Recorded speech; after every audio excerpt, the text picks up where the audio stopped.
Is there a sports podcast in Detroit that people are talking about? Hey, everybody, this is Freddie Cohen of ESPN Radio. When I'm not talking about breaking news or breaking news on ESPN Radio, I'm always a fan and listen to the Detroit Sports Podcast, and so should you.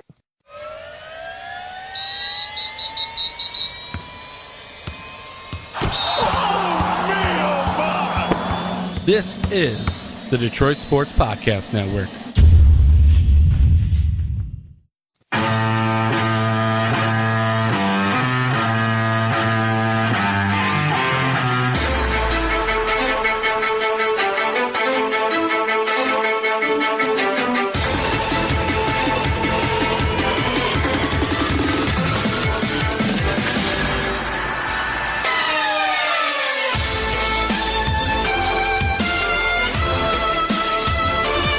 Yes, sir. Welcome to episode 201. You're listening to Doc and Jock. I am the Doc, John Macaroon. Joining me, my cousin, Adam, the Jock Strozinski. What's up, cuz? You know what's up is Grand Rapids is basically title town for the state of Michigan because it's awful right here if you're living in the Metro Detroit area. We have nothing going on. But Grand Rapids, congratulations to the Griffins. They won the Calder Cup the other day. So big time out there in Grand Rapids. That's awesome, dude. Hell, most importantly, Dan Cleary gets to end his career as a winner. I was going to bring that up. I'm glad you did. Most importantly, you know, the storied career of Dan Cleary is coming to an end, and he gets to hoist. It's kind of interesting, though, that they kind of do it the same way. I was seeing all the videos. You know, they do the ceremony the exact same way. I just kind of felt like, okay, it's kind of cool to end a minor league season. But then, obviously, you get into the fact that, okay, the minor league team has had some success for the better part of the last couple years, and the big club hasn't. And many people were like, yeah, you know, maybe Mantha can stay up this year, or maybe they should bring up Bertuzzi, or maybe they should give more minutes to the young guys, being that, you know, the big club is struggling. Maybe they should just commit to the young guys because there's obviously a little bit of talent, and they're seasoned in the minor leagues, and let them come up and see what happens. But the Wings obviously think differently. Ken Holland and we got to roll out the veterans, the guys who have bum hips and can barely skate. Let's put those guys out there. Yeah, what are you going to do? But hey, Grand Rapids, great market. Everybody seems to love it, and they did it the same way. And I think the head coach is Nelson. Yep. Had some success in the NHL in the past, so good for them. Dan Cleary's an interesting story because he was a guy who was highly rated when he was drafted. He was picked by the Chicago Blackhawks. Had a little bit of I don't know if it was a drug addiction problem. I know he had an alcohol problem. And basically, he drank himself out of the league, ended up going back down to the minors. He ended up getting help and got his life straightened away. And then next thing you know, Detroit came a-calling, picked him up, won a Stanley Cup or two with Detroit. And then from there, he kind of became the bane of every Red Wing fan's existence because you couldn't shake the guy. He was like that fungus on your balls in the summertime. You just can't get rid of him. And it was so weird because they made deals with him like he was a superstar. Right. Like, look, sign with us or we'll guarantee you, take this money. You know, don't go to Philly. Whereas half of Red Wing Nation was like, boom, see ya. Go to Here's Philly. Your bag. We'll zip it up. We'll send, you know, the postcards. We'll take care of your hotel stay for a couple of days. We'll do whatever we can to get you out of here. And they're going behind the backs and being like, no, don't go to Philly. Stay here. We'll guarantee you a deal and stuff, only to have them like kind of take up a roster spot in a salary cap era. That's what made it so weird in their dealings with him, is that, don't you remember, you can't just have guys collecting checks and taking up a roster spot when you have all these young guys that are hungry. Now, in the better part of the last couple years, he's now toiled away in the minors, but he's still part of the organization. I think he's going to move up to management because as long as Ken Holland's here, they're boys. He'll probably take Chris Chelios' spot. Chris Chelios just sat there and is now doing something with the Players Association, so you can't be on an actual team and work for the Players Association. It's a conflict of interest. So, yeah, that's probably what will end up happening to him. Don't worry. Dan Cleary's still going to be around. That guy is a Detroit Red Wing for life. He'll somehow find his way through the organization. Now, before we get into this great podcast, I have a question. Because it's that time of the year, summer, so, you know, subdivisions, what they do is they start setting up these organized garage sales. And the missus is like, look, we got a lot of shit in the basement. You can remember, it hasn't changed. We compounded the problem in terms of adding more stuff down there.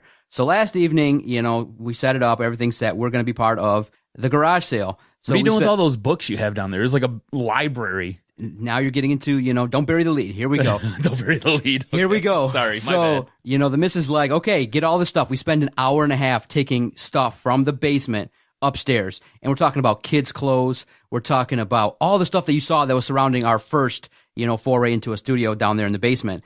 And I got it all up there. And then she goes, because we had talked beforehand, like, look, we want to make a basement, but we first have to get rid of the crap that's down there. You want to make a man cave down there, right? We want to start the process. So now we have an opportunity with this garage sale. By the way, this has been in talks for like 4 years. This 2013, yes. It's been going on since we first started the podcast. That's why I'm updating you. So now we spend an hour and a half. We're all sweaty. This is like started at 10 o'clock at night. And she goes, okay, are you going to get rid of any of your stuff? And I said, this is all her stuff and the kids' stuff, huh? Yeah, so far. We had said that, because I have, I have the first 2 years of ESPN, the magazines, in bins. Right. So I'm going to take that upstairs and just toss it. We're not going to sell those. I mean, I don't think anybody's going to want them. 5 cents a copy. There might be something out there. Maybe, but, the idea was, okay, let's start looking at some of the stuff. And I started looking, I'm like, okay, all the stuff that I have, I want to keep. The bobbleheads, the memorabilia, the books, and the movies. And she thought something different. She was like, you're not going to give in on anything? You know what she actually asked me? She goes, you see all those hats? Yeah. I said, do you see those hats? She goes, you're not going to get rid of them?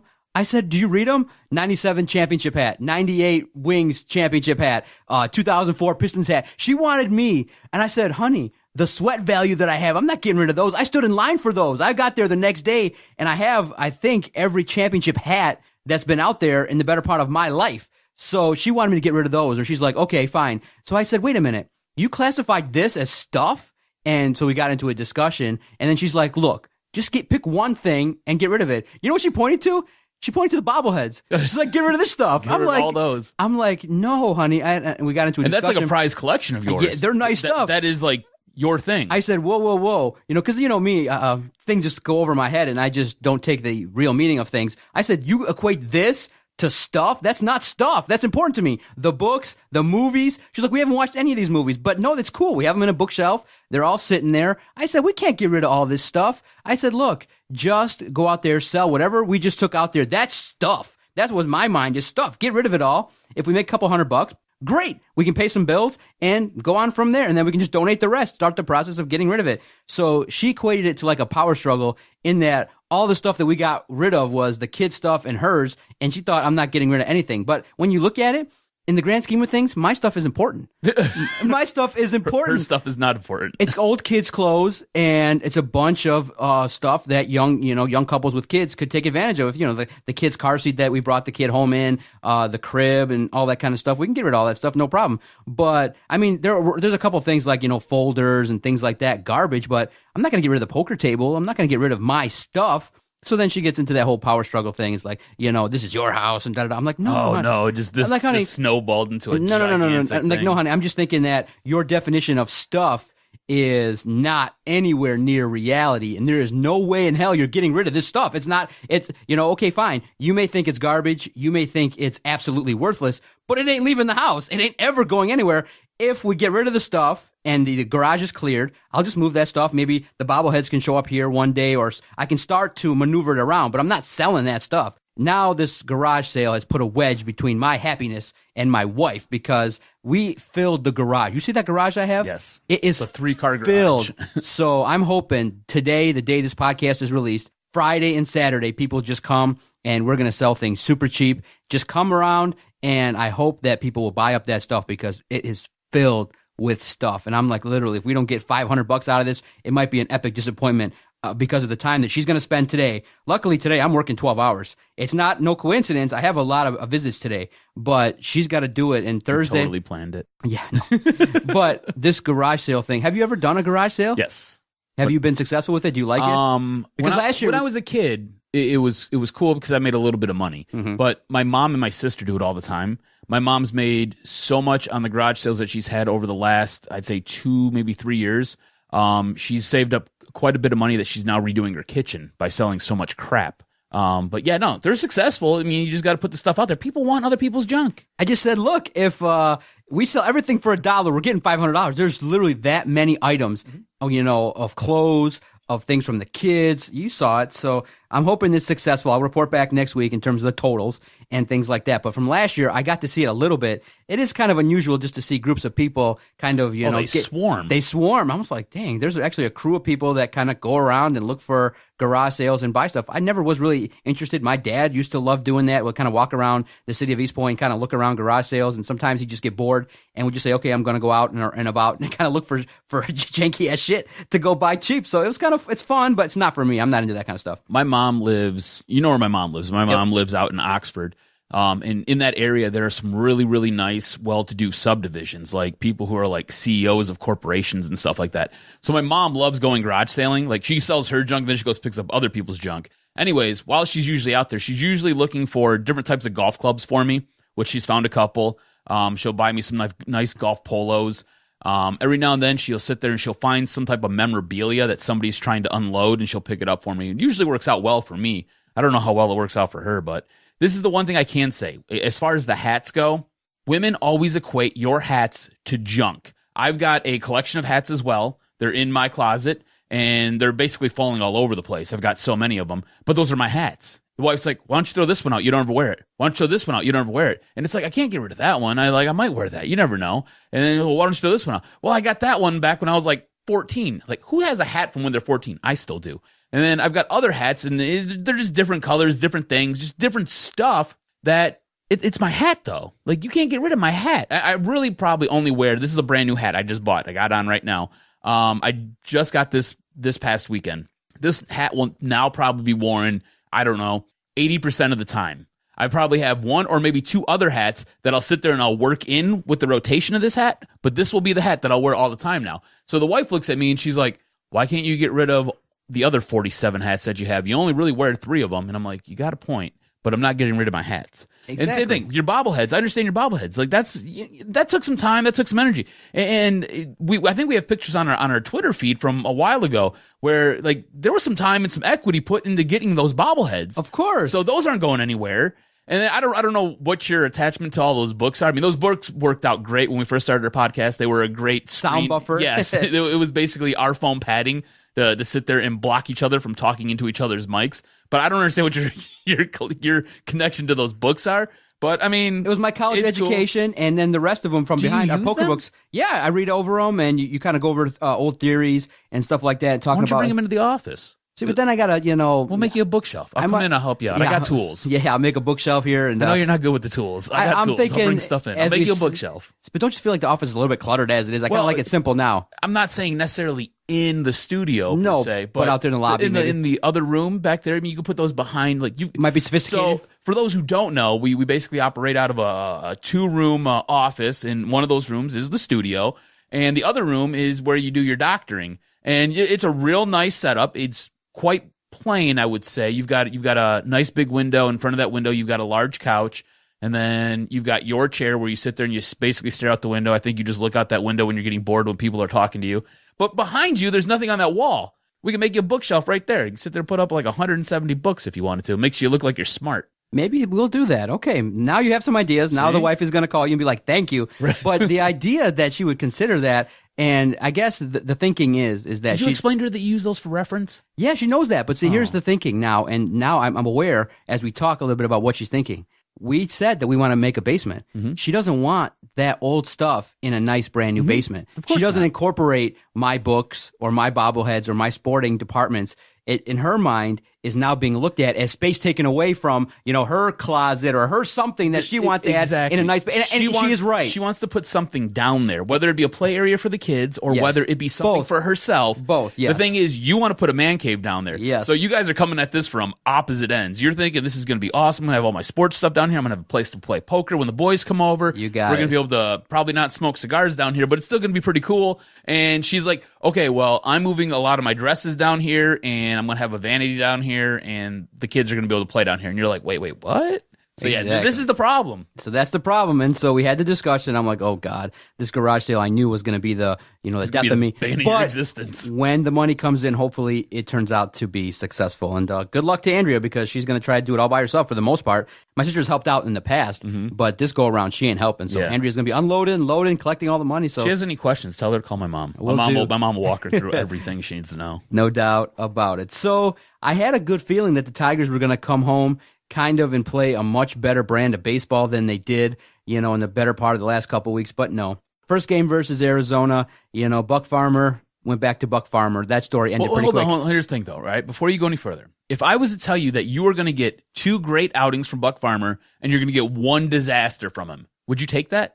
I was surprised pleasantly that he had a 0 ERA going into his last start. He did pretty good. I was surprised, but, and you had said, like, bring him up. And I always told myself, and see what happens is I'm an eternal optimist. I'm trying to be a fan of the Tigers, but I always said Buck Farmer stinks. This guy is a guy that's not that good. He's a back into the rotation type of guy. That's his ceiling, right? Right, but I thought he's like a 4th or 5th starter in maybe a year or 2. But this is just another I-75 guy that they just try to bring up to do things, and you realize, in my world, if I'm the general manager, Buck Farmer's not on my team. So they come out there and he does some things. Okay, fine. These guys are major league caliber, but can they go through a whole season and not blow up? No. So Arizona gets to him quickly, and it's already 6-0, and he doesn't even make it out of the 3rd inning.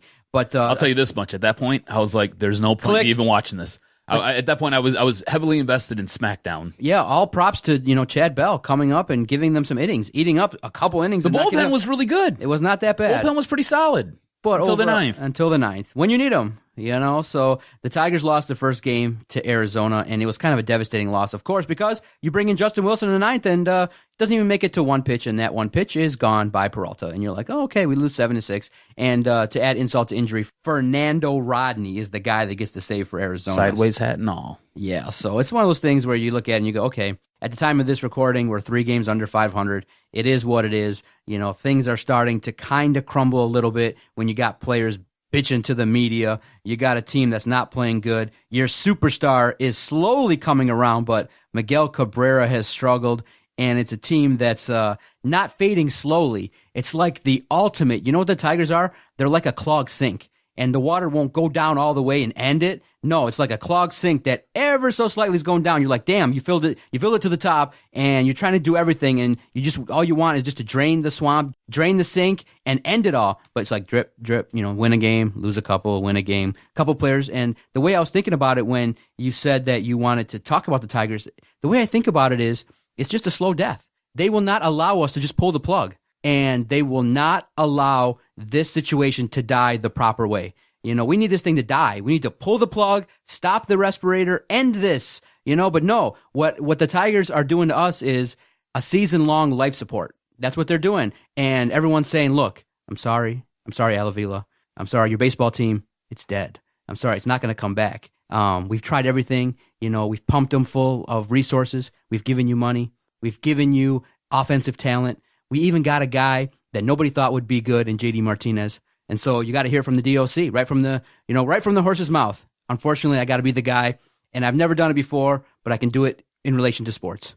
Avila, I'm sorry. Your team is dead. I'm sorry. You just have to break the news. But Avila's sitting there on the other end. No, I want to exhaust every single option. No. I was like, look, I'm sorry. Listen, your team sucks. You're under 500. You cannot get every... You sound like me when I fight with my wife. I'm sorry, Al. The way I got to tell you, I got to break it to you like this. You got 25 guys that collectively will not play all well together. There will be some days, Al, where your team can come in and hit the ball offensively. You'll win the game. But the next game, in a series, what we call, when you play a team 2 out of 3 times, your team's not going to show up collectively. There'll be a couple guys that play well one day, and then the next day they won't. And that's why your team's under 500. I hate to break it to you, Al, but we've exhausted all the measures, and it's done. Your team's dead. So you're ready to sell the Tigers off. You want to stick a fork in them, they're done. This is the best analogy I could give when I was thinking about talking about the Tigers, is they're on life support, and Al Avila won't pull the plug. He's eternally trying, like, look, can you give him more medicine? Can you give us more resources? Can we try and do this? We'll wait for a couple more guys. And you know what the lifeline is freaking Toledo. Chad Bell, Buck Farmer, Hicks. They just try to bring guys up as a way to prolong this nightmare. We're going to be above 500. And unfortunately, the best analogy I can give is that they're on life support Al Avila won't pull the plug, and he can't, because once he pulls the plug, he knows he's going with them. He's gone too. They're only 4 games behind Minnesota, though, who's in first place. I mean, this division is so bad right now. It's absolutely atrocious, right? Everybody thought Cleveland was probably going to be the ones that were going to be heads and tails above everybody else. Minnesota was a cellar dweller last season. They're now in first place. And the Tigers are right there. They're caught up in the mix. They're totally in the middle of all of this. And they're 4 games out of first in the AL Central. So you're ready to sit there and say that they're absolutely done right now. You want to sell everything off. I'm telling you right now that at this point in time, on June 16th, when we're recording this, the team is done, and the sooner they recognize June it... 14th. Is it? Okay, Yes, I'll give it... Back okay. to the future. Yes. As soon as they recognize, when they hear this, maybe just the soothing tones of my voice piping through the office of Al Avila, and he hears it, and he finally goes, you know what? I got to stop the fight. I got to stop it. It's just like, hey, throw the damn towel. It's done. It's okay. The fans are ready. The fans have already grieved. They put on their suit. They've been to the funeral. They've been to the funeral home. They've already grieved and have said, okay, we forgot about you. Welcome to the memories.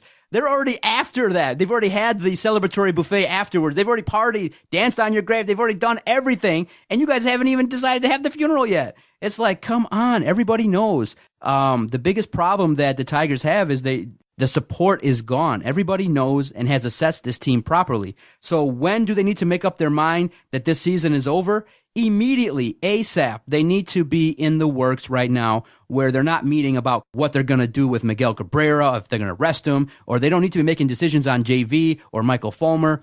They just need to be saying, okay, what is the 6-year plan to start this mess all over again? And they just won't do it. And the problem is the fans are angry. They're not sad anymore. They're not frustrated. They just laugh a little bit with the blunders defensively. We watch the games because we're crazy.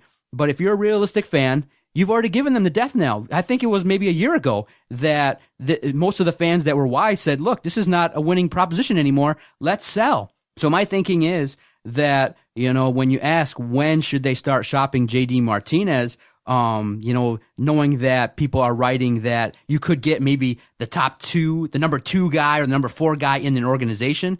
If you can get that now, I'd do it today, because I think the sooner you pull the plug, the easier it will be to heal. Imagine you pull the plug the day of the trade deadline. You've given these guys all this hope. You've given these guys all the, thinking that we can do this, that maybe we can have this success. I think the sooner you do it, I think the ball players will appreciate it too. They'll know, like, look, you know what? We gave it our best effort. It just wasn't good enough.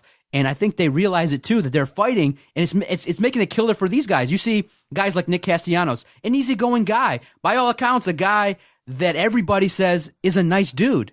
A guy that people say, look, he's easygoing. Now he's getting all pissed off during slumps and banging his helmet. He came in with a bad attitude, though, this season. Why? Because they're trying their heart out to keep this together when, unfortunately, you know what they got? They got a terminal illness. It's just a bad ball club. So when I look at it, for me, in my opinion, start shopping right now. Here's the thing, all right? I'm going 180 degrees opposite of you, and this is why. Looking at what their schedule is in front of them, they're playing nothing but bad teams all the way up to the All-Star break. They're playing Tampa Bay, which is 3rd in the East. They're playing Seattle, which is a cellar dweller. They're playing San Diego, which is god-awful in the NL. All right? They're playing Kansas City, which is bad. They're playing Cleveland, which they're in competition with them. Cleveland is going to be the best team that you're going to face in this stretch all the way up until the All-Star break. You're playing San Francisco, who's like the worst team in all of Major League Baseball right now. And then you got Cleveland again before the All-Star break. And that's on that runs from July 7th to July 9th. After July 9th, that's when I'm ready to sit there and look at this team and decide if we're going to sell or we already know they're not buying. Al Avila's come out and basically said, we're not buying anything. But up until July 9th, at that point, I'm deciding whether or not we're going to hold or we're going to sit there and we're going to sell. Because by the time July 9th rolls around, they could have a 5-game lead on the AL Central. They could be in full control of this because they're playing absolutely nobody right now. The teams that they've got ahead of them are so bad. So bad. And if you mean to tell me that you don't think that there's going to be a correction, a big correction for a guy like Miguel Cabrera, who is, at this point, Justin Upton's out hitting him batting average-wise, and there are other guys on the team, like a guy like JD Martinez, who has played half the games that Miguel Cabrera has and has 2 times as many home runs as he has. So if you don't think there's a big correction coming there, I think you're mistaken. Victor Martinez, I think the bottom's fallen out on him. I think he needs to be moved down in the lineup. But there are other guys on this team where I just see a correction coming from them. Nick Castellanos, I think, can pick it up. Ian Kinsler can pick it up. All these guys are batting in like the 260s right now, 270s. And Miguel Cabrera is a career 315 hitter. What are we talking about here? And on top of that, Justin Verlander hasn't shown very well. And I think there'll be a correction there with him as well. So I think that there is the possibility for this team to get hot, especially going up against these opponents that they're about to play before the All-Star break. I think they can get real healthy in a hurry in the next month. And then after that, if for some reason they're just struggling through and they can't sit there and win games against these really bad teams, at that point, I think you got to sell. I mean, you can pull the plug early if they're not doing what I'm predicting they're going to do. And I'm predicting that they're going to sit there and they're going to get on a little bit of a tear here. And I think that they're going to make up a lot of ground in the Central. And I think that they're going to be competing for that number one spot as we enter into the All-Star break, if not being complete control of it. And look, let's say next week, all right, they sit there, they end up losing 2 series. If you want to sit there and you want to turn around, they lose the series to Tampa Bay and they lose the series to Seattle. And you want to turn around, you want to be like, see, I told you so. I'll say you're right. You know what? At that point, you're right. Sit there, trade JD away, because you're not going to re-sign him. You can't. Your finances are in such turmoil that you sit there, you stumble upon basically a diamond in the rough, you polish him up real nice, and you give it to the girl, and she's like, yeah, I'll marry you. Oh, but wait. You don't have enough money to sit there and be able to keep this guy. He's going to sit there because he's going to want $25 million, and he deserves it. The guy's the best player on your team right now. And look, I know sometimes it's a little bit shaky in the outfield, but the guy can sit there and hit the bat like nobody's business. He's just blasting the ball all over the park. On top of it, he's not that bad in the outfield. Like, I'll take whatever he gives me in the outfield. I'll whatever his question marks are out there. I'll take those all day long. Because the guy's hitting somewhere around 300, and he's just driving in runs left and right. He's the only one on this team right now who can hit damn home runs besides Justin Upton when the bases are loaded. You can't keep him. So yes, if in 2 weeks they sit there and they blow the next 2 series, I say go ahead.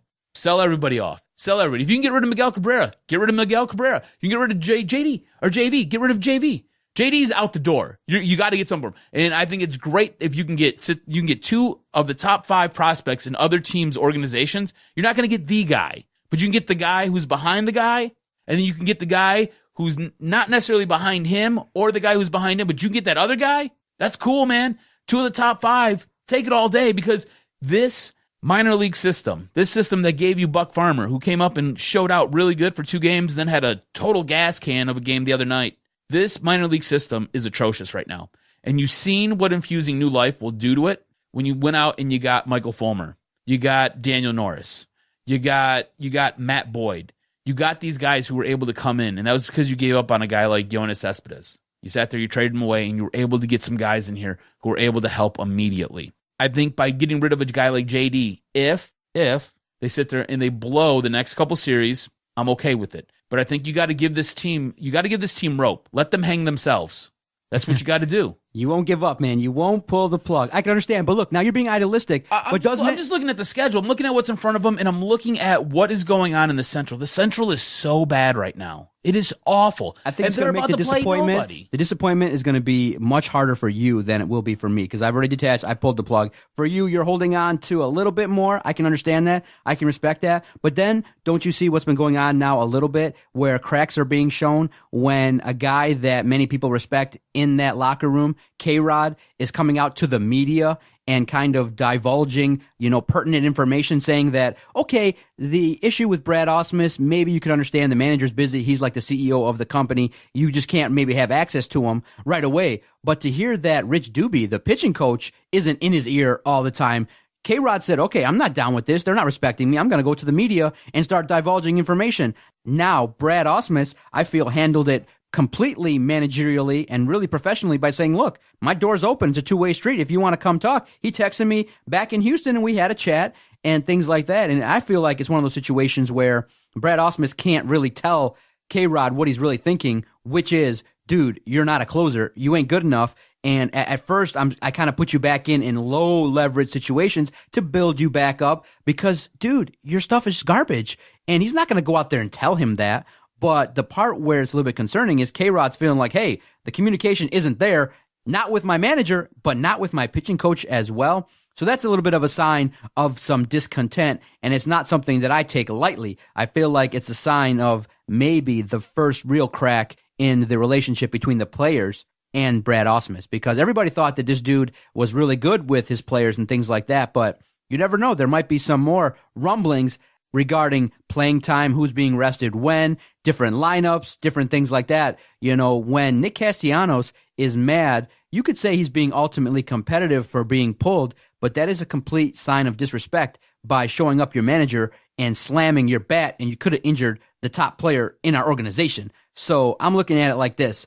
Pull the plug. Stop with all the rigmarole. Stop fighting. Stop fighting it. Stop fighting the inevitable, because the pain is much worse. And this should have been blown up 3 years ago. You and I ranted and raved. It's archived. We all know what we think. We can be fans and we can look at it, but until you objectively say, look, it's in the best interest to pull the plug and start over. Look, people are excited about the draft, bro. I don't know any of these guys. I mean, obviously, they're you from probably the won't know any of these guys for another 2 or 3, I did a little article. 4 years. Yeah, exactly. You won't know them, but people are geeking out and getting excited about 18 to 22-year-old kids. Why? Because of the fact Because we have nothing in our farm system. they got nothing in the farm system, and the ball club is on life support. They're there. You can go touch the team. You can go watch them. But in terms of the joy you're getting back, it's time to pull the plug. You know what the deal is? You sit there and you look at ball clubs like Boston, who has a deep farm system. You look at ball clubs like the Cubs, who are able to sit there, go on and win a World Series because they have a deep farm system. You look at other teams in the way that they have built and constructed their squads, and they're able to sit there and go out and they're able to win or compete for championships. And it wasn't so long ago that the Tigers were competing for championships. And now you've got all this discontent with a guy like Frankie Rodriguez. And look, I think a lot of what's going on with Frankie is just he's frustrated. He's upset. He wants to be put back into his role where he knew how to sit there and prepare for a game. He now comes in when the game's either way out of hand, or he comes in when they need a situational spot for him. And he doesn't like that. But here's the thing. He should probably shut his mouth, because if you go back and you look back a couple weeks, you and I were talking about whether or not he should even be on this team. We thought he should have been blown out of here because he was so damn bad. I mean, this is a guy who gave up 4 runs in 4 innings off of... You have ruined everything! That's right. But honestly, he's played better recently, but still, it's not good enough. I mean, look, this bullpen is starting to struggle a little bit. There have been some games where they looked really good, and there have been other games where it's been kind of iffy. The other night, they sat there, they gave up a run late in the 9th. When they were in Boston, they sat there and they blew a couple games with the bullpen. So the bullpen's kind of on shaky grounds right now, and Frankie wants to come back and he wants his starting job. I don't think that's going to happen, dude. And if you want to sit there, you want to call out your pitching coach and you want to call out your manager, Brad Ausmus laid it out there perfectly. He's like, if he wants to talk, he knows where I'm at. He knows where my office is. He can come talk to me. I talked to him. I let him know what was up in Houston. This is where we're going. This is what we're doing. You know, I think it's pretty clear if Frankie wants his job back, what he has to do. He's got to sit there. He's got to go out there and he's got to have innings where he's not giving up runs. And he's not looking shaky. He's not looking like a diabetic who's about to have a low sugar reaction because he's sitting there sweating all over the place and he can't stand up straight, right? Can't look like me after a night of drinking. That's basically what it comes down to. I know what you're saying as far as these draft picks and getting this infusion of young talent and hoping that these guys can pan out. And a lot of that is because that's where this team is progressing. We need this now. You got guys like Miguel Cabrera, Justin Verlander. You've got aged veterans on this team who are sitting there sucking up 60 to 80% of the salary cap on this team. And it hinders you from being able to sit there and make moves for a guy like a JD Martinez, who shows that he deserves a large contract like those guys do. And he looks like he's going to be able to do it for the next 5 or 10 years. You know, Miguel Cabrera might be done. He might be done. I think there's going to be a correction here, but he might be done. He might be at his last legs. I mean, the guy is 33, 34 years old, and he might be washed up. I'm not saying that's the case, but he might be. Same thing with Justin Verlander. I don't think you're going to get many more Cy Young seasons out of Justin Verlander. He's just too old. There's not enough pitches in that arm that are left. So, you know, Justin Verlander, there are games where Justin Verlander struggles to get out of innings because guys are just fouling his stuff off because he can't gas it up and blow it by him anymore. You know, you got to sit there. You can't be a thrower. You got to learn to be a pitcher. And he's done a good job trying to sit there and adjust his game over the course of a few years. And he's gotten better at it. But at the same point, he doesn't have that go-to pitch where he could sit there and fire it in there at 102 miles an hour in the 7th. He just doesn't have it left. Just can't do it. So you're right. People get excited when they sit there and they hear about these 18-year-olds and what these 18-year-olds can bring to this team because we've been so void of talent, good young talent on this squad for so long. And Dave Dombrowski did a good job going out there drafting guys that were highly rated. All those guys, though, were total busts. Every single one of them. And then he did a good job basically taking chicken shit and turning it into chicken salad because he created some awesome trades where he was able to sit there and pull you in guys like a Miguel Cabrera. You know, able to sit there and go out there and get guys like a David Price in here to go on a long run. You know, he was able to take a guy like a Cameron Maben and flip him for some help for this team. And at this point, though, the well's dried up. You got nobody else that you can spin into a Miguel Cabrera, a David Price, any other starter out there that you want to go out there and get. You just don't have it anymore. So yeah, getting excited about those 18-year-old kids, you know, pitchers out of Florida who looks like he can sit there and kind of do some things. Yeah, it's cool to get excited about that, but you're not going to see any dividends on it, at least not for another at least 2 years I'm expecting here. You know, most of these guys, nobody knows. This is what's so weird about the Major League Baseball draft. It's like 40 rounds, and nobody knows anybody because they're sitting there, they're going and picking kids out of high school. I mean, unless you're sitting there on the high school circuit and you're traveling all around, and especially down into the South, sitting there watching high school games, you got no clue who Timmy Timbuktu is because he's been down there in Pensacola, Florida, sitting there lighting it up in the summer league. You've got no clue who this kid is. Nobody. I don't care what anybody tells you. You don't know. You got no idea. So the Major League Baseball draft is just a total crapshoot anyways. But yes, people get excited because we have nothing. Okay, so by 2:05 live, potentially you might be willing to give up on the Detroit Tigers. So we'll see what happens. Exactly. Okay. Exactly. So for the Geekniks, you'll get that reference. So that's pretty good. Okay, by episode 205, you might be willing to give up on the Detroit Tigers. But right now, I can understand the hope. I definitely am watching every game, but it's just inevitably looking like more and more people are coming on board and saying, look, sell. I mean, it was nice that they're competitive. Hell, they got the 6 runs back, and it was nice, and you were like blowing up on JD and be like, oh, thank God for him. And I'm like, yeah, definitely thank God for him because he's the only one. He's trade bait. He's the only guy we got. He's the only guy that... And you're right, he will probably be traded. Yes, realistically speaking, he's the guy that can help really facilitate our comeback. So ship him off, and let's begin the process. It'll be JD. It'll probably be Ian Kinsler. As far as pitchers go, I don't know if you have anybody you can really sit there and move out. Start with JD, and we'll go from there. Yeah. Because if you get a couple guys that people know or that can have some upside like a Michael Fulmer, you then now infuse some passion and some energy back into the fan base, and then you'll have things turn around much better. No doubt about it. Look, if you're a Tiger fan, this is what you're hoping for. You're hoping JD stays hot. You're hoping that Ian Kinsler stays consistent and productive and doesn't get hurt. You're hoping that Justin Upton keeps on this tear where he's just mashing grand slams left and right. And he's just sitting there and he keeps a solid average. That's what you're hoping for, because what you're going to need is, if this team does go to sell, JD's hot, he'll sit there, he'll fetch you a ton. Ian Kinsler can fetch you something. And the hope is that Justin Upton believes enough in himself and those grand slams that he's hitting, and he's got his home run stroke back, that he sits there and he checks out of his contract early. If he can sit there and he can check out of his contract early, all of a sudden your books look a lot better. Everything looks a lot better. I would also like to possibly, if we are going to sit there and we're going to do the whole mass sell-off, if you can get rid of Miguel Cabrera, go ahead, get rid of Miguel Cabrera. I don't think he's going anywhere, though. I think he's going to be a Tiger for life. JV's a guy who I could see them getting rid of, and you could go to a team like I don't know, maybe the Dodgers, or you could go to another club, maybe even Houston. Go to Houston and sit there and help that club out. And Houston's got a pretty solid minor league system where you could sit there and pull a couple guys. So I mean, there are options if they do decide to do the sell-off. Okay, no doubt about it. Let's take our first time out. We'll come back. We'll regroup. We'll play a round of the Doctors in Session. We'll review the NBA and NHL Finals, and we'll finish up with the Doc and Jock Pro Wrestling Report. You're listening to the Detroit Sports Podcast Network. Doc and Jock here for Podomatic.com.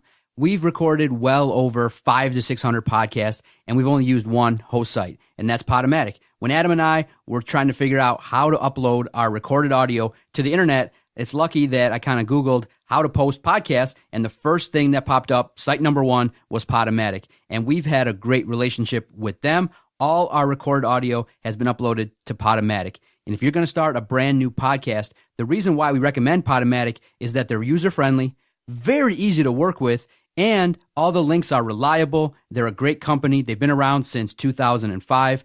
And obviously, you've seen us grow. We've been around since September of 2013. And each and every day, when the tweet comes out and it says podcast, we provide a reliable link. You can listen worldwide. It's a great opportunity to work with a great host site, and Adam and I have been lucky to be able to work with Podomatic.com.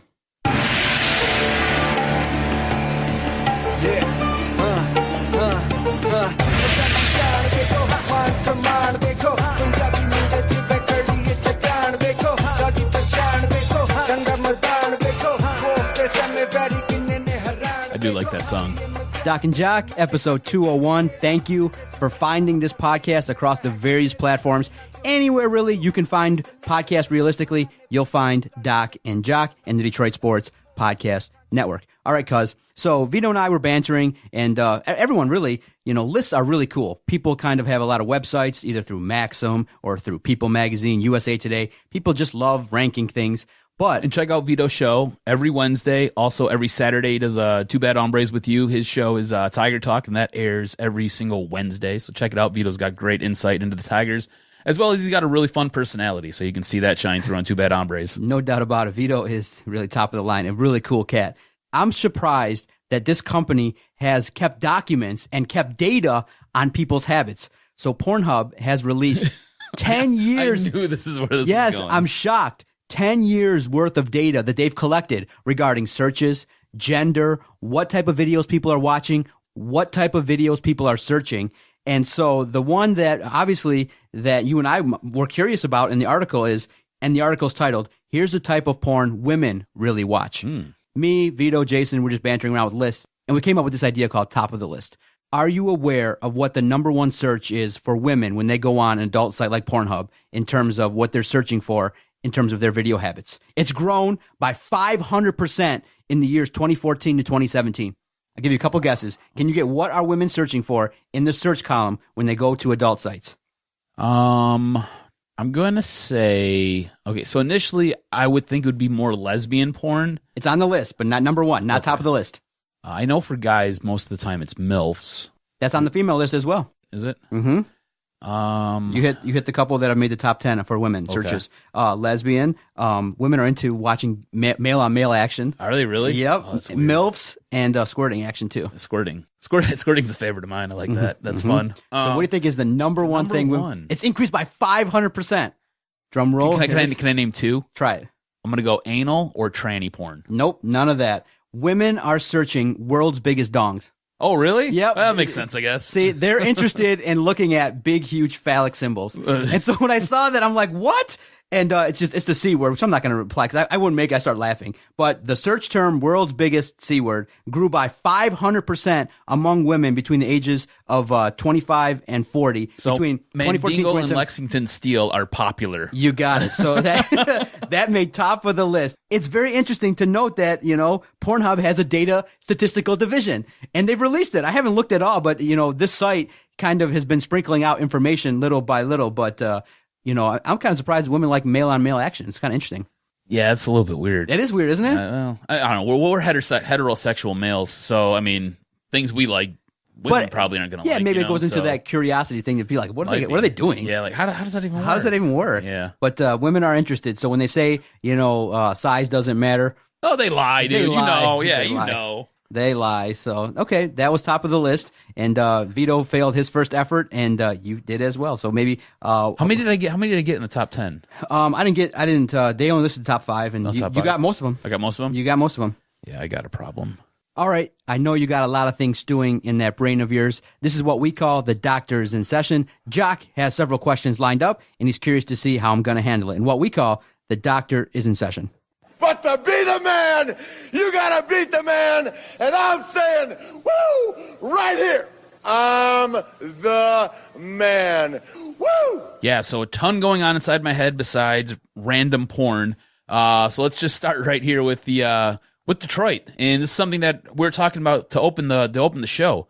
This has been the ultimate drought for Detroit teams. They've not won championships. They've not even been competitive as of late. So I want you to put in order the general managers who are on the hottest seats and put in order in which order they'll be fired from first to last. Exactly. You and I have talked about it. Everybody's talked about it. The drought, and people, columnists, reporters are looking at it and saying, what is going on in Detroit? And now they're kicking it up to the general managers.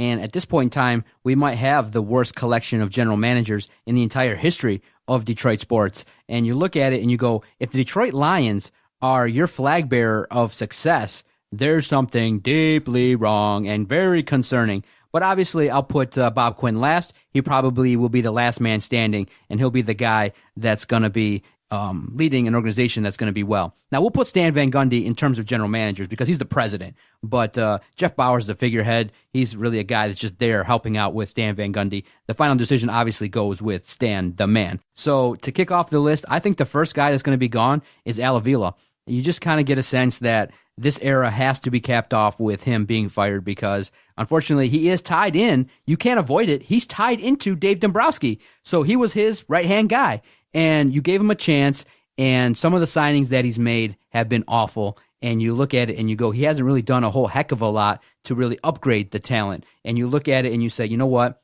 If you want to start over and you want to rebuild, do you really want the old regime sticking around, especially when you've been late to the game in terms of sabermetrics, you've been giving out contracts left over right, and you're going to have a PR nightmare when you actually do sell J.D. Martinez?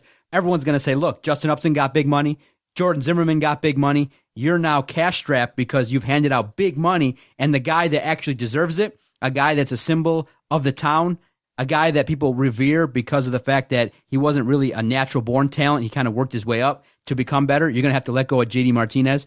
That's going to be a PR nightmare, and I just don't think that Avila survives it. So I think he's first to go. Second on the list, I think it's going to be Ken Holland. I think that, in terms of the moves that he's made, it's been dissected now to death, and you realize that it's going to be lean years. And how much loyalty is Chris Ilitch really going to have to a guy that now has been, overseeing this team in the salary cap era, and they haven't really done a whole heck of a lot to move in the positive direction? Is there going to be a shift? Maybe. Maybe now you come out and you play younger players and you take the steps needed to build a winning Stanley Cup team. But when you come out there and you've had a couple PR blunders where you say, if you guys are expecting Stanley Cups, sorry to you. That's really offensive. And, unfortunately, we can't hold off on paying the money that they're going to ask for at the new arena because of the fact that we're waiting. So, we're expecting championships. This is Hockey Town, still ranked, the best hockey city in the entire United States. So it's one of those things where you can't have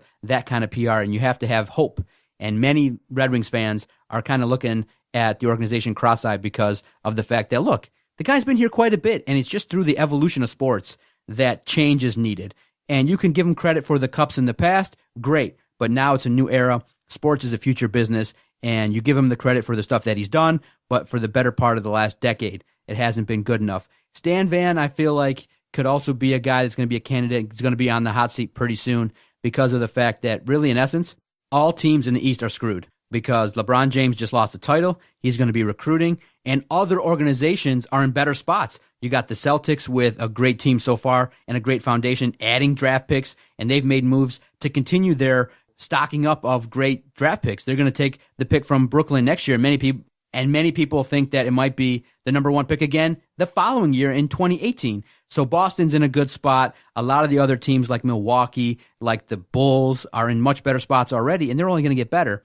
So Stan Van has already been given one run of guys, and he hitched his wagon to Andre Drummond and Reggie Jackson, and it's laughable because you can't recruit. You need now in the NBA, and we'll talk about it in just a few moments here when we recap the NBA and the NHL. You now can't get by on one superstar. We've been begging for one superstar for a decade, and you now need 2 to 3 minimum to have any hope. So I think all the hope is gone, and it's going to be just a matter of time if Andre Drummond and Reggie Jackson continue to play like garbage. So I think in that order, you're going to have Avila, Ken Holland, Stan Van Gundy, and then the last man standing will be Bob Quinn. All right, well, sticking with Bob Quinn, there's been a lot of talk and a lot of noise coming from Golden Tate, who feels he's underpaid as a wide receiver in this league. Multiple questions here that this brings up here. Is he underpaid? And if you're Bob Quinn, should the Lions restructure his deal? Well, you, sir, are pathetic. I can't believe Golden Tate is coming out here. Obviously, you know that he's jealous that Julian Edelman from the New England Patriots got some money, and you realize he looks around and goes, I'm probably in the competitive range closest to Julian, and you go, okay, no. In the last couple years, you were now bestowed the opportunity to be the number one guy. Okay, Calvin's gone. You now have an opportunity to be the number one guy. Did he really do the job in 2016? No. There were some drops. And if you recall, he had to be checked by Jim Caldwell because he was pouting. He had to sit for a half, and then he kind of reset himself and was like, okay, you know what? That's absolutely right. I can't be acting a fool like this. Caldwell is the leader of the team. I do respect the fact that he did kind of turn it around, but in essence, he's not a number one. He can't be paid that well. So is he going to get re-signed? Yes, obviously. I think that he's going to be part of the Lions organization. Is he worth Edelman money? No. I feel like, $19 million is not going to be a fair deal for Golden Tate. I think in the neighborhood of maybe 12 to 14 is not too bad for a couple years, and I do believe that Bob Quinn is a show-me guy. Show me on the field what you're working with, and if you're not going to be competitive, we're not just going to do the whole, hey, Julian Edelman got 19, so we're going to extend you. No, go do it on the field, and this is a big year because Marvin Jones got to take another step. Golden Tate has to help out. Galladay's going to come in and try to fit, and you still may need to get something out of a guy like Naquan Bolden if you bring him back, or another veteran if you kind of, look out there and find one to compete. But Golden Tate is talking now a little bit too much, and to do it through social media is probably not the best way to kind of start the process with the Lions because they're hush-hush. But at the same time, he came out right away and said, look, I wasn't trying to show anger or frustration, but I do believe that starting the process, that things are calculated. You start to do that to maybe gauge whether the fans are on board or maybe to get the fans behind you so that the organization hears it. But Bob Quinn knows this. He's not new to this game, so I don't think he falls for it, and I don't think that he'll get an extension in the neighborhood of Julian Edelman. Maybe just a little bit less if you're going to do it correctly in terms of his fair value. I just think he's a little bit undersized, and I think his prime years are behind him.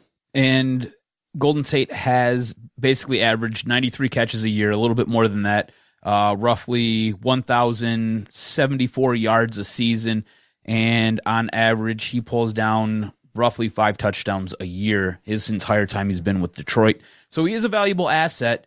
It's just, I guess, coming to terms. And do you feel like this is a fair play by Golden Tate to sit there and, like you said, go out there, start bringing this stuff up in the media? I mean, he's on a 5-year deal. He's entering the 4th year of a 5-year deal. So he still has at least 2 more years left. And now he wants to begin the discussion of either A, restructuring, or B, getting an extension. Do you think that's a fair play by him? All based upon what he does in 2017. A huge year.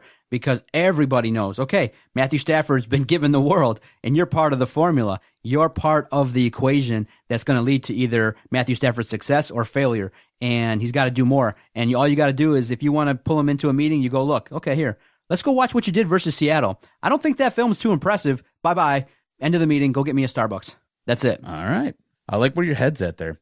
All right, well, talking about one player who thinks he's great to actually a player that is great. With Kevin Durant looking like an unstoppable force in the playoffs, who is the best player in the NBA right now and why? It was a fascinating series to see. A guy tries absolute best in LeBron James to try and help his team out. And it's one of those situations where, he put up numbers, he tried to do as much as he could, and still he's walking away with a lot of criticism and a lot of people viewing him as less than the caliber that he really is. And I think the way I've been looking at it in terms of the whole LeBron versus Michael Jordan thing is, I never really had LeBron above Michael in my head. Michael was the gold standard, and LeBron's been inching his way up. So I think a lot of people maybe are criticizing him because they thought that they had him at number 1 and they're slotting him back down at number 2. For me, he's always been, now in the evolution of his career, moving his way up. He's number 2. He's the number 2 overall best player in the entire world. And I do believe that he did everything that he possibly could outside of playing 48 minutes. But you can debate a guy his age, 34 years old, 14 years in the league, trying to stay out there and compete with these young cats 48 minutes. I give him all the credit in the world for averaging the triple-double. You can definitely pick apart certain aspects of his game, but I never had him above Jordan. Can he get there if that's his passion? I don't think so now with how the NBA landscape is going to look. But now the comparison goes to what he did versus Kevin Durant, and they basically canceled each other out. It was a good matchup. You saw what was going on. You saw KD and his hunger, and at this point in time, is KD close to LeBron in terms of taking over? Yes, but that's partly not due to talent. It's just due to the age. LeBron James is 34 years old, has a lot of tread on those tires, and you're going to start to see natural regression. You got people saying that LeBron needs to turn his game around and go more to the hole. Dude's going to be 35 years old. You're not going to see a 35-year-old penetrating that much. He's going to want to be more of a jump shooter. So if you ask me today if I want KD or LeBron, I'm taking KD simply not based on talent, based upon youth. But who's a better player? It's really close, but I could argue either way. But I would take LeBron James and have no problem saying it. Dude can get a shot anytime. Dude can put the ball in the basket. He's got a lot of talent, and you can't knock him for losing a series to probably one of the greatest 5 teams of all times ever assembled. You ask me, KD or LeBron James, at this point in time, I still would say LeBron James. I've always thought the comparison of LeBron James to Michael Jordan has been unfair. And I've always thought LeBron James has tried his hardest to live up to the standard that Michael Jordan is. And I think that's a lot of pressure, and I think it's unfair to LeBron to sit there and play to that pressure. I think LeBron James more closely resembles Magic Johnson in his prime than Michael Jordan. And a lot of that is just the mentality that Jordan played with, and a lot of that is what Jordan did on the court. Jordan was a killer. He went out there and he was trying to dismantle you. He was trying to win at all costs. He didn't care. It didn't matter to him. Magic Johnson was a player who could play all 5 positions. Same thing with LeBron. He could play all 5 positions if you need him. He was a pass-first guy. LeBron's a pass-first guy. He gets killed all the time in the media for it. He was a guy who could sit there and create his own shot. Magic do that. He was a guy who could sit there and drive to the hole and get to the basket and would look like a gazelle running up and down the court. If you go back and you watch any video on Magic, you're going to see that highlight of him sitting there just streaking to the basket, just long legs just looping down the court, and him just going up and laying the ball in or slamming it home. So I always thought the comparison to Michael Jordan was always unfair for LeBron. I always thought Magic was a much better comparison. I think they're more closely related than the Michael Jordan ever would be. All that being said, the NBA and the NHL playoffs, they just wrapped up. They just took place. I thought the NHL playoffs were outstanding. I thought they were gripping, especially that Game 6 where Nashville scored a goal. The goal was waved off because the referee said he had the intent to blow the whistle. I really feel like they got jobbed. They got jobbed in that game. There was, I believe it was Game 1 they also got jobbed in. But I thought Nashville put up a really good fight against Pittsburgh. I thought those playoffs were gripping and compelling the entire way through. The NBA playoffs, I felt like it was a foregone conclusion. It was just like, how are we going to get there? How is Golden State going to win this? Is it going to be in 4 games? Or are they going to go down as probably the greatest team ever to sit there and go on a streak of 16-0 and sit there and just totally dismantle Cleveland? Or is Cleveland going to put up a little bit of a fight? What's going to happen? How is LeBron going to play? Is LeBron going to, at the end of all this, chuck his teammates underneath the bus, which he did? How is this going to go down? What is KD going to do? And watching it play out, Kawhi Leonard gets hurt in that series against San Antonio, and I think right there at that moment, that sealed the fate for Golden State. I thought at that point they were able to then just dismantle San Antonio, who's going to be their toughest opponent. They then get rolling. They move in and they play Cleveland, and Cleveland really didn't stand a chance. They just didn't. KD was so hungry. He wanted to win so damn bad. And on top of that, the other guys on Golden State didn't want to sit there and let what happened last year happen again. They didn't want to sit there and give Cleveland any chance to breathe. They didn't want to sit there and blow any of these games because they sat there and they had to live through it last year.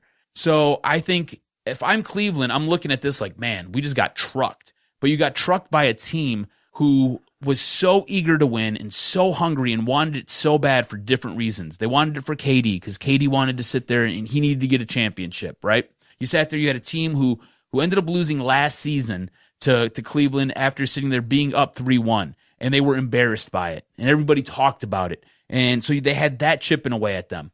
On top of it, they had a coach who was hurt for most of the playoffs because of his back injury, and they sat there, they came back, and they were able to sit there with his tutelage when he came back to the bench, were able to sit there and keep on rolling. So I think there were a lot of different forces going against Cleveland in this, and Golden State just hit them like a mad truck, backed it up over them, and then ran back over them one more time to make sure they were dead. Now, I'm curious to get your sense of the way the NBA is going with super teams. LeBron James was asked, and I'll play a clip regarding his answer when people were asking him, like, okay, how do you feel about the NBA? And now a lot of players, working together, going to play, and creating super teams. My opinion is, hey, it's great. It makes it hard for the league. For me personally, I was aware, and like everybody else, that it was going to be the Golden State Warriors versus the Cleveland Cavaliers. So it made it really irrelevant for me, but there were storylines during the year. And now you have to build a super team in order to compete because Golden State is the gold standard. They will be the team that many people want to knock off. But in order to beat them, you got to build a super team, which is, obviously higher quality basketball. As it relates to my team, it basically makes them irrelevant in that you don't have a chance to win. But I guess for them, the gold standard will be, can you win a round in the playoffs and how far can you advance? And maybe you can get to the caliber where some players want to come to your organization. But the Pistons are basically made irrelevant. But LeBron James was asked, everybody's asked about super teams, and this is what he thought. And I'm curious to get your reaction. Pincus Basketball Insiders, you've been a part of 2 super teams, the one you have here, the one you had in Miami. Looking at what the Cavaliers, rather the Golden State Warriors have done, are you still a fan of the concept? Do you think it's a good thing for the NBA to build these teams, how they brought in Kevin? And you get what I'm asking? No, not really. I don't believe I've played for a super team. I don't believe in that. Okay. I believe we're a super team here. So, no, I don't. So he totally dismissed the question all the way around, and it's kind of weird because everybody kind of assumed that when you went to Miami, that was a super team. Yeah. And here's the thing, right? So LeBron totally coerced that entire team. It was him and D Wade sitting there putting that team together by themselves, right? They went out and they talked to Chris Bosh and they were like, "Come join us in Miami. We're going to Miami." And the one thing that LeBron will always have to carry around with him was the way he went about that, with that press conference, with doing a whole spectacle about it, with kids being there. It was a total mess. It was a black eye for him. He was a part of a super team. He sat there and basically he built a super team in Cleveland. I mean, everybody on that team, those are guys that LeBron wanted or recruited to come play there. Guys take less to go play with LeBron. I don't know if this guy just is totally unaware or if he just doesn't want to admit it. I'm not sure what his deal is, but it's blasphemy to me. I think it's totally disrespectful. I don't necessarily think super teams are bad. If you look at what Golden State did, I don't think Golden State built to be a super team. I just think that's what, as an organization, that's how you put a team together. I mean, Klay Thompson was drafted by Golden State. Steph Curry, drafted by Golden State. Draymond Green, drafted by Golden State. Bench players like Damon Jones and Kevin Looney, drafted by Golden State. Yeah, Kevin Durant came over, but when you sit there and you draft your big three, and you are a team that can sit there, go out there, and you run such a high prolific offense that just kills other teams, better players want to come play with you. And if you're Kevin Durant, why wouldn't you want to go play with those guys? I mean, if you look, OKC had the original super team. They had the original super team. You had Russell Westbrook, you had James Harden, you had Kevin Durant. On top of that, you had impactful bench players on that team. Guys who could sit there and give you minutes and put numbers up for you. And then you broke it all apart. And then Russell Westbrook, look, I like Russell Westbrook. I think he's great. The only thing I think Russell Westbrook is missing when he runs up and down the court is having a butterfly knife so he can stab people. I think that'd be the only thing that'd be much better because you'd just see dudes leaking out the side as he just ran by and he cut you. I think it'd be great. Okay. But he ended up getting this, I don't know if it was a hero ball mentality or if it's, this is my team, this is my ball, I'm going to shoot. And it wasn't going to work with Kevin Durant because Kevin Durant needs the ball as well. He now goes to a team where ball rotation is the fundamental key to that offense. You've got to be able to move that ball around and you've got to be able to hit 3-pointers.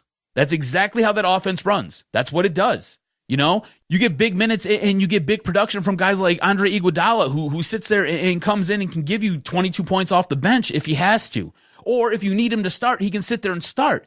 He's a versatile player.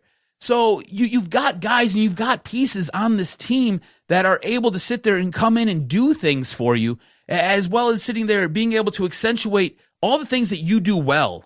Kevin Durant, hats off to you for being able to sit there, seeing that this is the team that you want to go play for, going out there playing for them, doing your absolute best. He was a difference maker in these playoffs for Golden State. He carried them to this championship. That's why he won the MVP. He deserved it. And looking at the way Golden State's been constructed, they weren't put together like a super team. There was no coercion here.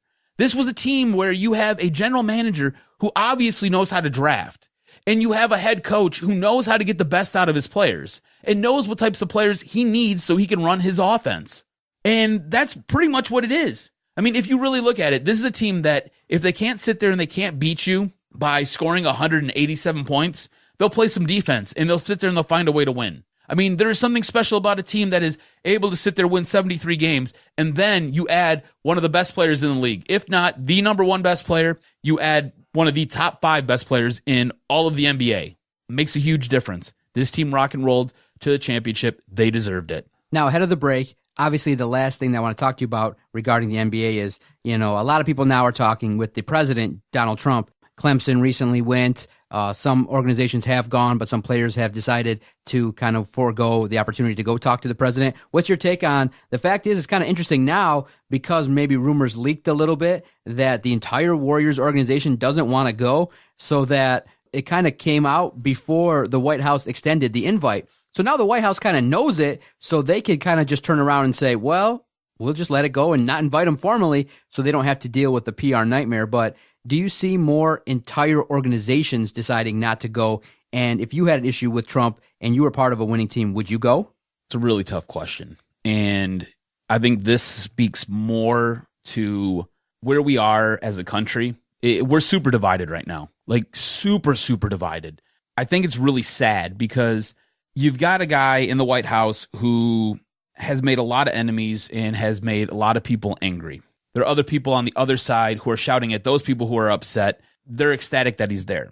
If I was to win a championship, I would probably go to the White House because that's something that you don't ever get to do. No matter necessarily who the president was, I would still sit there and I would go because this is something where you just never get a chance like this. On top of that, I feel like if you really have that big of an issue politically with his stances and where he's at, you can then sit there and you can create a dialogue. You can talk to him. This is your opportunity where you can maybe have a one-on-one. Say, hey, Mr. President, I'd really like to speak to you, some things with your policy. I just want to talk to you about it. And the president will sit there and he'll talk to you. I mean, especially this president. He likes to talk to everybody. I mean, he puts all his business out there on Twitter. It's amazing. I think the only guy who sits there and maybe tweets more than you is this guy. So I would go. If for some reason my entire team decided that they did not want to go and I was the lone holdout, then I wouldn't go because you live and die with your brothers, right? You all eat at the same table. You all sit there. You all strive for the same things. And if the House doesn't want to sit there and go to the White House, then you don't go. If Golden State decided as a team that they don't want to go to the White House, then if I'm the one guy or I'm the two guys that wanted to go, we're not going. It's just how it works out. You know what I'm saying? You got to do what's best for the team and what's best for the team interest at that point, not what's in your best interest. I, however, would go. Whether or not I believed and agreed with a lot of the stances of the president. It's worth it, but you don't have to make it political. That's the statement. Yeah. It doesn't have, I know that we're in a day and age where people want to talk politics about everything. Yes. You can just go, take the picture, go tour the White House, maybe get a little glimpse of what the man's doing. You don't have to make it political because it's not. He's not there to ask you about your political beliefs. He probably doesn't even care if you voted for him or not. He does not care. He probably does. I don't think he cares. You know who he wants to talk to? He cares about, okay, guys, nice to meet you, KD. Nice to meet you, Draymond. Where's your owner? He wants the owner of the team. He wants to know, hey, you're the guy with the deeper pockets. Let's talk about, did you vote for me? Okay, cool. But after that, I don't think he really cares. He doesn't have to make it political himself. He just wants to take a photo op. It's looked at the same way. Have an opportunity to meet the players who won. I watched his speech with Clemson. I thought it was entertaining. Yeah, I thought it was outstanding. I think he does a great job of sitting there and facilitating conversations like that. Exactly. Like something like that, I think he's great at. I think other times he's misdirected, but I don't want to make this political. Yeah, exactly. So let's just avoid that. Yeah. I would go. I think teams should go, but if the team decides not to go, I'm okay with that. That's fine. Exactly. You don't have to make it political. Not everything has to be debate. If you disagree, fine, don't go. But for whole organizations, I don't think many more will do it like that. You'll have a lot more that don't go. But you also got to remember, we don't have to heighten it in that there were some players who didn't go to see Obama. There were some players who now have not gone to see Donald Trump. It's your right, but for whole organizations, I think it sends the wrong message because I think you can unify people by saying, look, we can disagree. You can go up there and tell the whole world you disagree with the president. But look, we can sit here and still have a dialogue and mutually respect each other, even though it's noted that we disagree. And that's what everything is all about, is that, hey, if we disagree, we disagree. You and I disagree. We battle back and forth. At the end of the day, hug it out and keep it moving. That's the name of the game. And you know what the name of the game is after the commercial? the Doc and Jock Pro Wrestling Report. I'm definitely excited to talk about something that I saw on SmackDown that was really cool and a little bit outside of wrestling that I thought was really entertaining. And I'm looking forward to previewing Money in the Bank as well on the Doc and Jock Pro Wrestling Report. Stay with us. One of our finest sponsors, FanaticU.com. They're Detroit Sports' official outfitter and the official outfitter of the Detroit Sports Podcast Network. If you're looking for some sweet sports swag, definitely check out FanaticU.com. If you're a fan of the Red Wings, Pistons, Tigers, Lions, and you want to represent, go check out FanaticU.com. They got a great online shop. And if you want to go shopping and you want to get out there and buy some sweet swag, go out, check out one of the 6 locations all across Metro Detroit. They've been one of our great sponsors. So definitely support those who support us. FanaticU.com.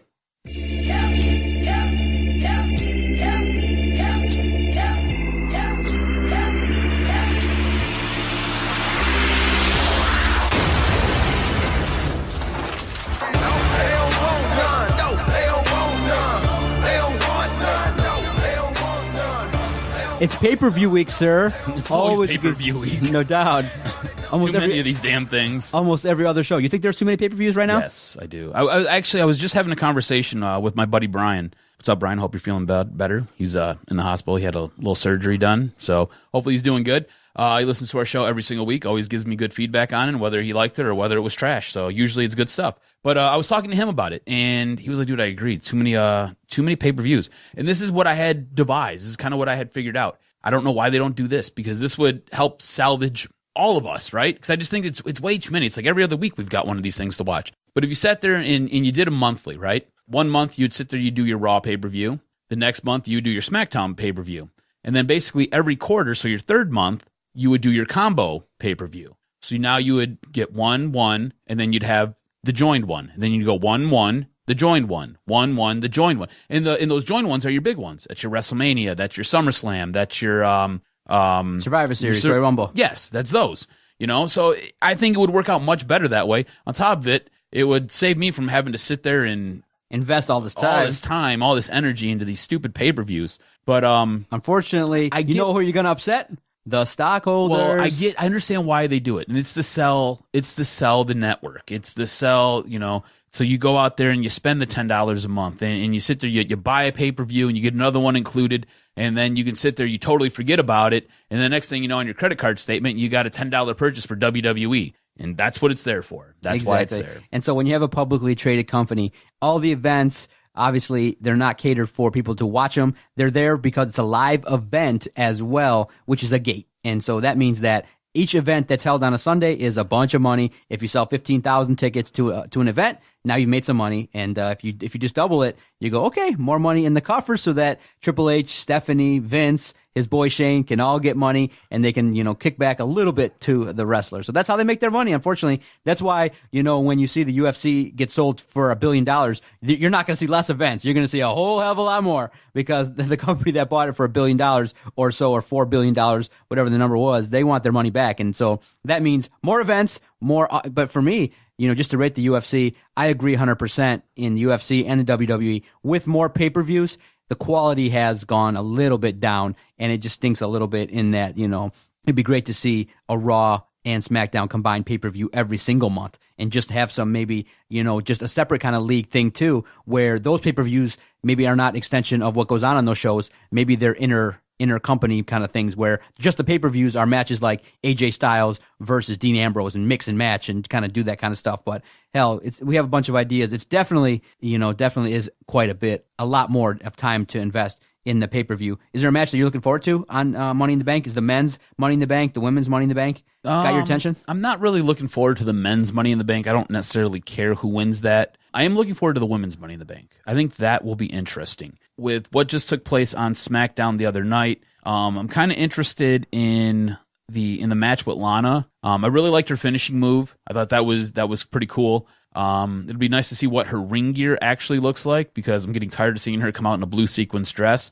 But the women's matches are the ones that really have my attention and have me gripped right now. So those are the ones I want to take a look at. The highlight of the week across the board was the little kid that was given the hero award. That was pretty cool. Right in the middle of SmackDown, they pan over and this really cool kid, gets an award and he's having the time of his life. He was at the NBA was in New Orleans this week or this year. He was the one who took place with all of that stuff. I can't remember his name. Exactly. And so what had happened was, they gave him an award, gave him a belt, and he was dancing, having a good time. That's what it's about, is to see the passion. And really, the thing that WWE does really well is you just seen a video now that went viral of The Undertaker granting a Make-A-Wish, and it's really cool. They're definitely involved in their fans, and to see the passion, and that's what it's about. It's the young kids kind of, really getting invested in the wrestlers. But overall, SmackDown was okay. I kind of thought it was a good show. You definitely brought it home in terms of selling the pay-per-view. You had everybody involved that's going to be on the card. Obviously you knew all 6 guys were going to be in a match together of some kind, and they made it happen. The team led by AJ Styles and the babyface team won, so that was cool to see Sami Zayn and Shinsuke Nakamura defeat Kevin Owens, Baron Corbin, and Dolph Ziggler. So it was pretty cool. It was a good event. I thought SmackDown was pretty cool, a little bit better than Raw, but I was really, really gripped by Monday Night Raw. I thought it was a really good card. I like what they're doing with Mike The Miz and that whole thing. I like the fact, I know it's played out a little bit, but it's new and invented in terms of having Dean Ambrose try to get over on him. And I really like, I thought the angle of the week for me was letting Mike The Miz get an entourage. I think that's really cool. If he can just get a couple guys on board, maybe if it's Heath Slater and Rhino, that'd be pretty cool, but it didn't seem to go down that way. I like the fact that maybe you're interjecting a little bit of heat between himself and his wife. So it's a little bit cool. I'm liking what The Miz does. He really does carry Raw pretty well. But I kind of, when I looked at it, I kind of was like, I fast-forwarded quite a bit more on Raw than I did on SmackDown. I was going to say, dude, it was a really, really weak card. Yeah. I'm surprised that you were putting it over as much as you are. I thought the opening segment was good with Joe and Brock Lesnar. I thought that was okay. That was amazing. That's how you hype up a card. I thought that, if The Miz was the best, I thought Samoa Joe and Brock Lesnar really kicked it off. And I always thought that Samoa Joe kicked Brock Lesnar's head off. Yeah. It looked really real, too. It was pretty heated. Solid. It was pretty solid. And you know what? I had thought initially, not seeing it on screen, that Samoa Joe would look like a puny midget compared to Brock Lesnar. They walked up face to face, and it was believable. The first time I seen it with my eyes, I'm like, you know what? Good idea. Samoa Joe can be the guy to go up there versus Brock Lesnar and to make himself look like a badass. He's a legitimate badass. I don't know why they haven't, maybe it's a little bit slower than we would all like, but I think Samoa Joe is a legitimate badass. He comes across that way.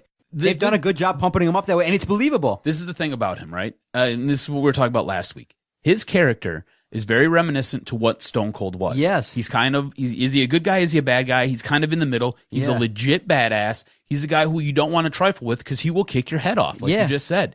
And the only problem I have is I think he's going to lose to Lesnar. Yeah, he's going to lose. You have to, but that also elevates Brock Lesnar, and that's the reason why you have him go out there. But I think there's a way to keep it, and maybe there's a way you elevate Samoa Joe by having him go out there and fight 15, 20 minutes with Brock Lesnar and to do a lot of moves and things like that and to get a lot of his stuff over. But Samoa Joe's believable, and it's just one of those things where you couldn't do Finn Balor just yet. You got to have him be a little bit more established, where Samoa Joe, he's got a long history with the stuff he's done. He's credible. And it kicked off, I think, by having all the way they did it was absolutely perfect. You get all the wrestlers in there to separate them, and now you want to go see that. But yeah, a lot of stuff like, I just don't get the idea of interjecting the cruiserweights. Just give the cruiserweights, maybe if you want to do it, give them a different day. I know the 2 hours you want to give the people in the stands a little bit more action. Just give the cruiserweights 2 hours on a Thursday. You can have wrestling sometimes every day. If you have a network, so you need content.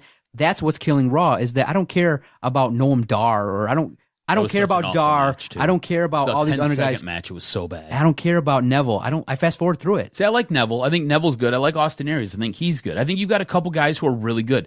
And I was really high on the cruiserweights when they were coming in because I remember how good it was on WCW. I was a huge WCW fan when I was a kid. I would sit there, I'd flip back and forth between both of them. I think what you're doing, though, is you're spreading your roster way too thin. So you've got these cruiserweights that have to wrestle on the Monday night, then they've got to go wrestle on the Tuesday night. I don't understand that. You've got you've got two women's divisions, and they're both spread super thin. I mean, you've got like 6 wrestlers on each program for the ladies. Put them all on one. Put the women on Raw, because you've got a 3-hour program, right? So you can sit there, you now have 12 women, and you can sit there and you can highlight 2 or 3 different matches every single week. One will be rotating in and out every single week. And then you can sit there, you put the cruiserweights, if you want to, You put them as the opening act for SmackDown if that's what you want to do. Don't sit there and make people stay up till 10 o'clock. 10 was it 10 to 11 or is it 10 to 2 or 10 to 12 on Tuesday nights? However long 205 Live is. I don't watch it. It's an hour long. Only an hour. So put it on before. Have it be the pre-show. Exactly. You get the fans who are coming in. You get them pumped up. So then when SmackDown hits and it's live, you're excited. You're ecstatic. Either that or like you said, do an hour on a Thursday. You need content, right? You need content. So Wednesday's NXT day, so give them Thursday. And then Friday could be your house show or your day off. Whatever you got to do. How come we got this figured out? Vince McMahon's been in this game for way too long. He should know better. Now, good. Some TMZ style shit came out this week.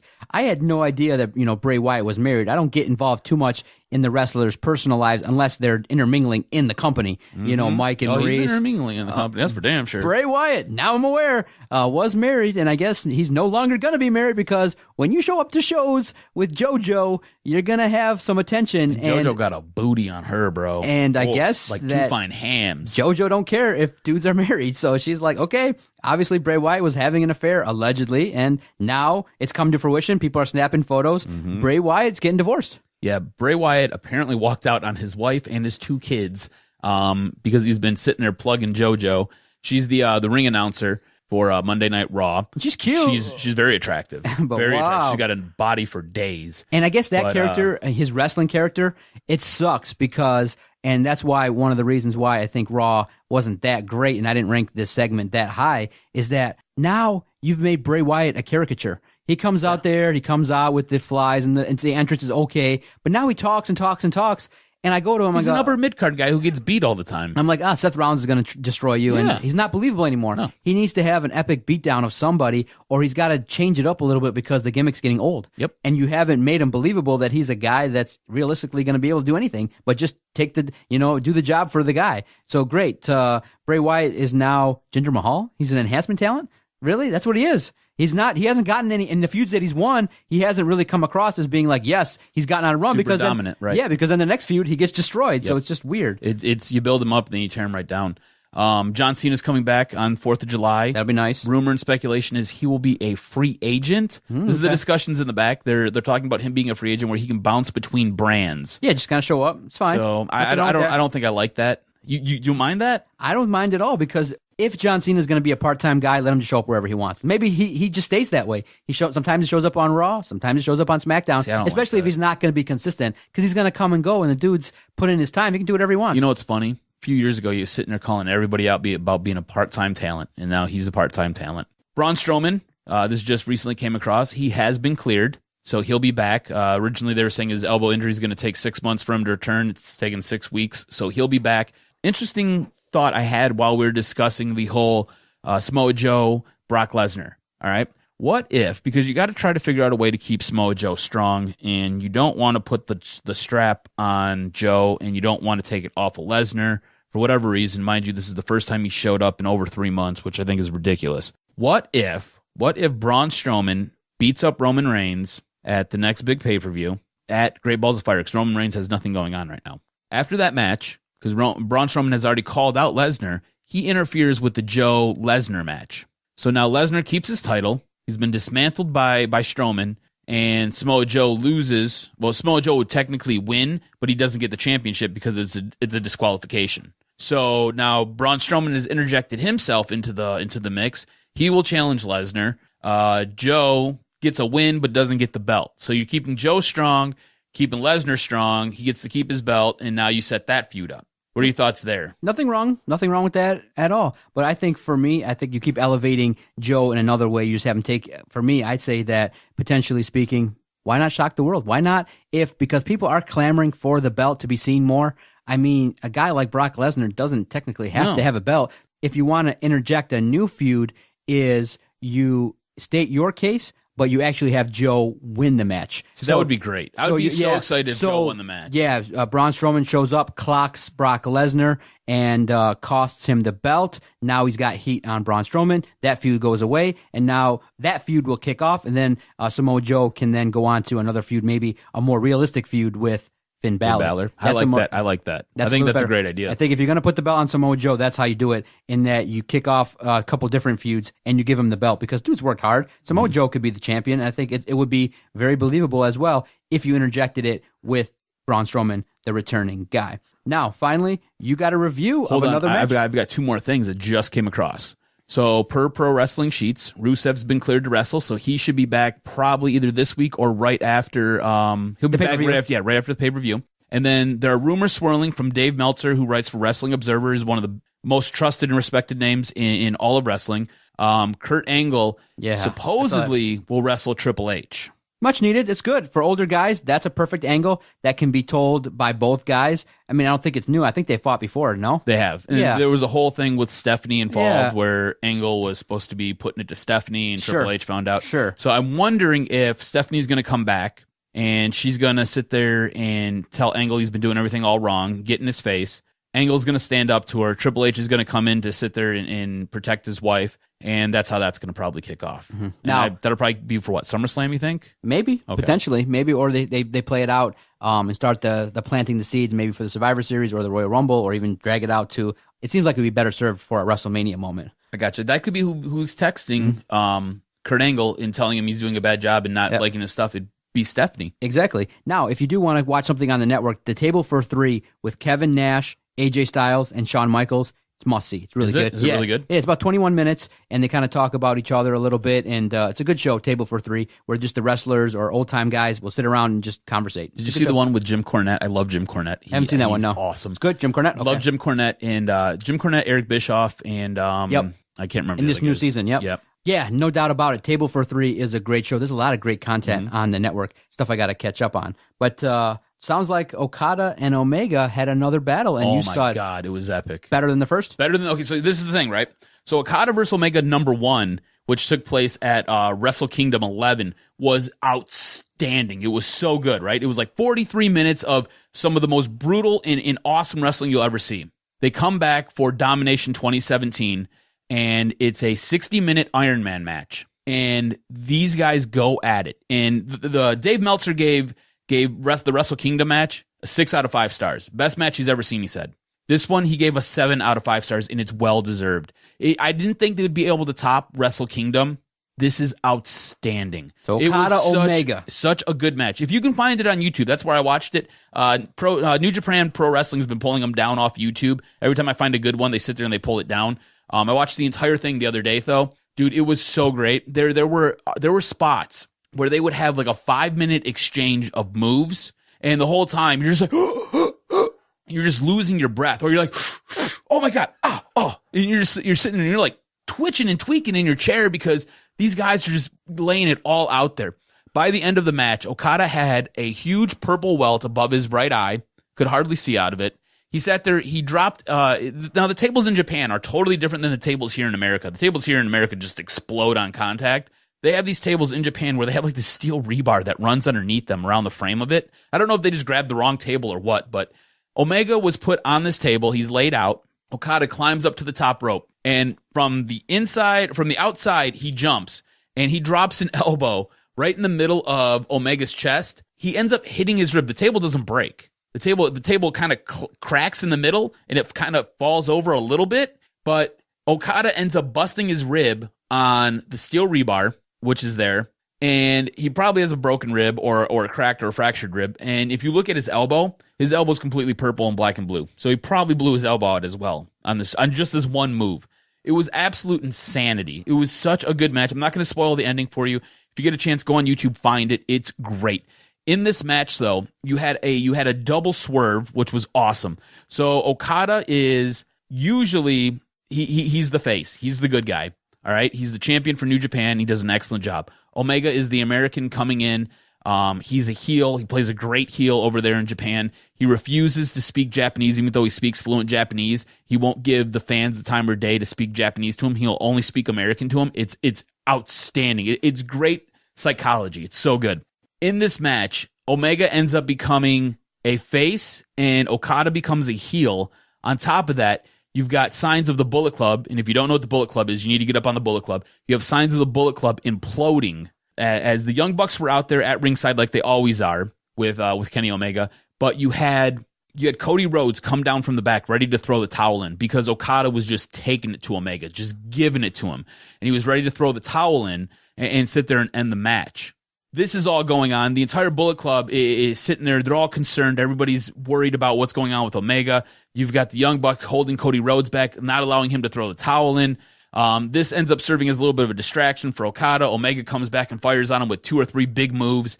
And it just kind of sets up these other story arcs. This is really good writing for wrestling, what they do in New Japan, okay? Omega Okada has been building for, I don't know, like a year now. You've already had 1 match. This is your 2nd match. There will be a 3rd. At some point, Omega will win the championship. At some point, okay? So maybe I just gave away the ending. I don't know. Anyways, at some point, Omega will become New Japan's champion.